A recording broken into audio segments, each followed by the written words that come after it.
everybody, Gen X Man here on a Super Saturday where we discuss all things super and awesome from movies to TV shows to cartoons to comics, more. Today, we are giving a shout out to a personal favorite of me and the wife's, Genndy Tartakovsky's Primal. So you can see season 1 or 2. Gotta get your physical media.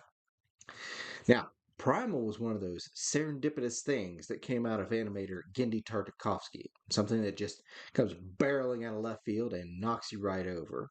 You all remember Samurai Jack, right? That's Tartakovsky. The man is an animation legend that, in my humble opinion, has never gotten even a tenth of the recognition and praise due to it. Simplicity of his style is so deceptive with like layers and layers and layers of subtle elements brushed in. And all the while, the eye captures only those basic, almost primitive primal lines, never zooming out enough to appreciate the scope of it. But I digress. Primal debuted on Cartoon Network's Adult Swim. All kids out of the pool, it's Adult Swim. Yeah, you remember.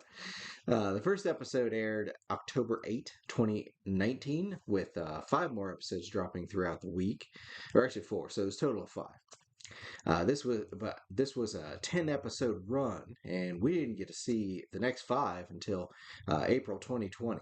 Now, research doesn't seem to reveal a reason for such a massive delay, except perhaps that it was some sort of marketing scheme by Adult Swim, maybe. But now, the setting of Primal is very much in keeping with how Tartakovsky likes to tell stories.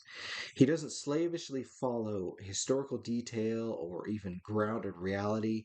His style is very much a visual one of the very, very few that effectively pull off the rule of cool, where guidelines are thrown out in favor of something that just looks cool. And I can name numerous franchises that butcher the rule of cool. And they could take a few lessons from Tartakovsky. And I'm looking at you, World of Warcraft. God, that freaking game. But I digress. Within the narrative setting, we're presented with elements that all make sense within an anachronistic view of the prehistoric past. We got dinosaurs, we got cavemen, we got primitive tools and civilizations, etc. Visually, this all makes sense, and your brain goes along with it seamlessly. And in this show, Tartakovsky keeps the characters to a minimum, just 2. Neither character officially has a name, but since the man uses a spear, he's referred to as Spear, and the T Rex has a funky Fang situation going on, so she's referred to as Fang. Makes sense. And they have to call him something, when they're storyboarding and such. But further, the dialogue is completely absent in the first season and only minimally present in the second. Now, allow me to digress for just a second and shower praise on this move. Do you know how hard it is to tell a story with absolutely no dialogue? It's not for the faint of heart. For example, one of the most iconic G.I. Joe comics of all time is a silent mission by Snake Eyes. You know the one I'm talking about. A G.I. Joe number 21 from 1984. Thankfully, the little grocery store in Elizabeth, West Virginia, where I grew up in, had a copy when I was growing up, so I am aware of it. But that was just one issue. Tartakovsky goes on for a whole season without a single word, and season 2 has, just absolutely minimal dialogue. So, and that comes back to how masterful the man is with animation and storytelling. The dialogue would absolutely 100% get in the way if there were any.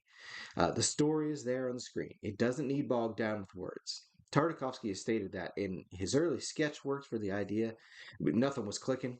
It wasn't until years and years later that his story, like at the end of, what was it, Hotel Transylvania or something like that he was doing.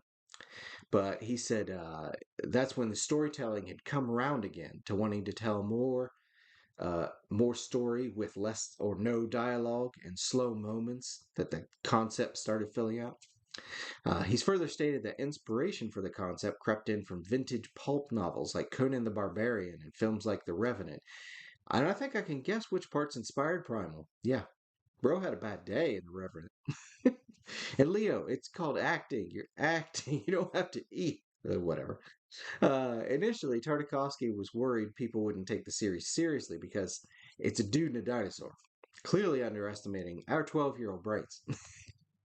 Only our bodies are growing older. We still like to play with our toys. I ain't ashamed. Dinosaur and a dude adventuring together is peak retro. Good vibes, man. But like I said, season one ran back in 2019, with season two dropping in 2022. Season three is planned, but no information has been released yet, so we'll see. Regardless, we still have the first two seasons, and let me pause for just a moment to gush over the episode that got both me and the missus into the series. Season 1, Episode 7, Plague of Madness. Now, if you have not seen this episode, go out right now, find it, and watch it. It's on season 1. You can get season 1 by itself, so if you buy nothing else, get season 1 just to watch episode 7. Holy crap.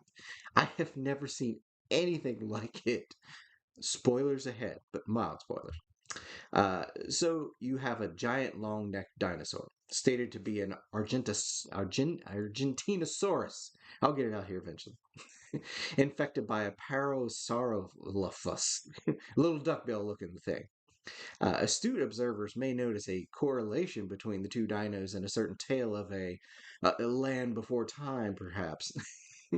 I did not initially catch it, but my wife was watching it with me, and she's sitting over there and she mutters, Littlefoot didn't recognize Ducky when she came back. And I was just like, oh, God. So it made it abundantly clear, at least in our minds, it was a reference. And the episode is rife with references to all kinds of shows, like the animated dinosaur one on Disney. I think it's just called Dinosaur. And 28 Days Later, the puking of the blood and such. And it's so on. Yeah. There's tons of references in it. So, but I'm not going to wander off on that path going into all that. Keeping the video brief, you know. The episode is an absolute masterclass in suspense, however. There is the dread of watching the plague take over. It's not a slow burn, but it's slow enough to where, you just kind of like, oh no, no, no, no, what's going to happen? And there's a whole family group of dinosaurs wiped out. So you're just like, it's horrible. You got chase and escape, chase and hide, chase and escape again. You cannot look away watching it. You just can't. That's how thoroughly it just sucks you in. And the ending is satisfying as well. And something a lot of modern media struggles with, sticking the landing. Landing was stuck here. I was satisfied, but I also felt like a wrung out dish towel afterwards. It was so dang gripping. So be aware of that when you sit down to watch it. So no surprise disclosure here. I love the series. Me and the missus both do. Absolutely worth getting physical copies of the two seasons. Seasons one sitting at about a 10 spot over on Amazon. No, well, I could not find a season two on Amazon. Not available, at least on DVD. And it's weird though. eBay is usually cheaper than Amazon, but not in this case. This are twice as much over on eBay. But at least you can find season two on eBay. Plus, you can find both season one and season two together for around 30 or so bucks.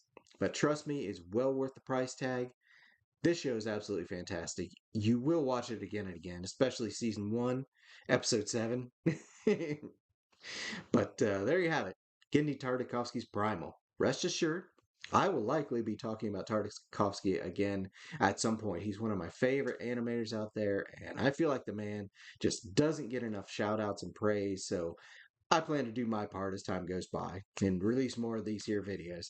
But that's it for this Super Saturday. Y'all, go watch some cartoons this Saturday morning. Get back in touch with that inner 12-year-old child. Then go get some fresh air, drink some water. And I'll see y'all tomorrow with episode 2 of our second season. Solo play Star Wars campaign, The Hardcasers. We're diving headlong into danger with this next one, so strap yourselves in while we make the jump to light speed. Hope to see y'all there. Have a good one.